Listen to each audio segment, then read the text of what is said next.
Joining me right now, Lieutenant John Garrido III, a retired violent crimes detective. Good morning to you, sir. You know, Chicago is, I have to say this up front, the most underrated city in America. It's beautiful here. There's so much to do. It's exciting. People are friendly.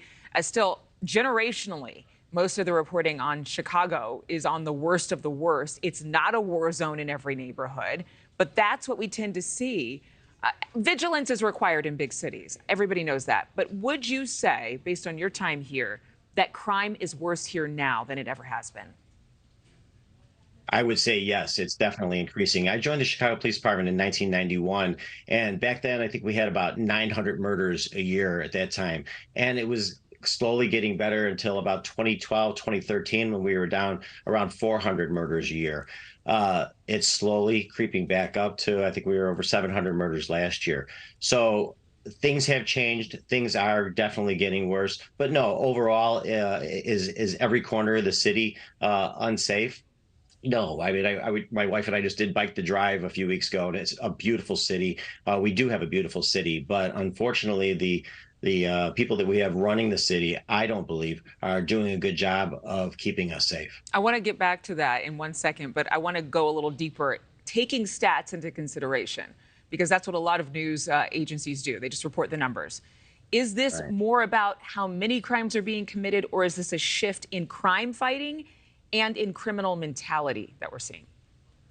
So it's a combination of both. The the bad guys, so to speak, I think they've learned that there's less accountability, almost no accountability now. Kim Foxx raised the threshold for felony theft to from $500 to $1,000. So if you steal something that's less than $1,000, you're not going to get charged with a felony here in Cook County. And that's just one example of a lot of different things, different policies that are put in place that teach the bad guys that, hey, maybe it's worth trying to do something. It's worth trying to steal something. Look at the ages of our carjackers and catalytic converter thieves. They're all under 18 years old. We just had 4 a few days ago that were arrested. The carjackers were between 12 and 16 years old.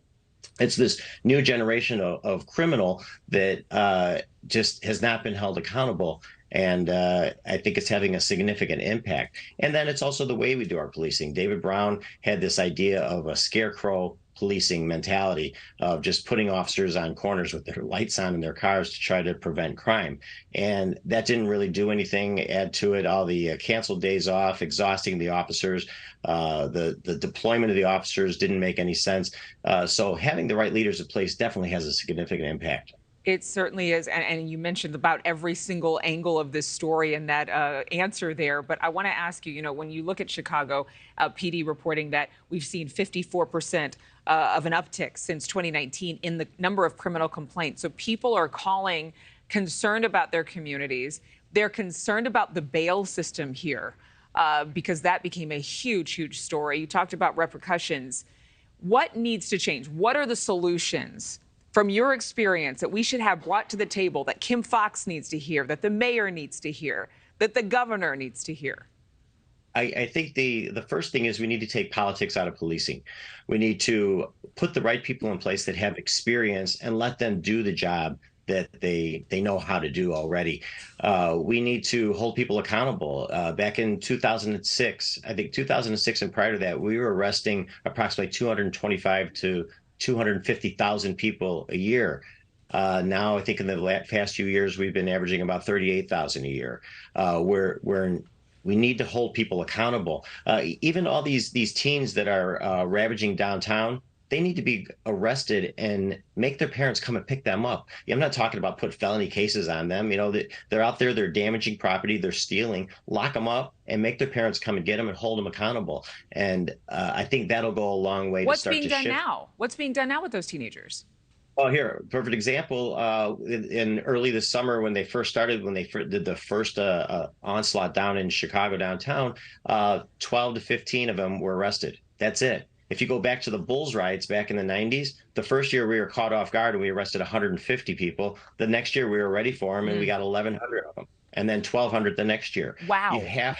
you have to lock people up when they're doing bad things, regardless of the communities of where they come from, regardless of what you think Perception. maybe what we think that a lot of the politicians what the root cause is. Regardless of the root cause, you still have to hold people accountable. And it just When doesn't you seem. do bad things, I mean, that's my mom taught me that. Your mom taught you that. I'm sure the mayor, his mama taught him that too.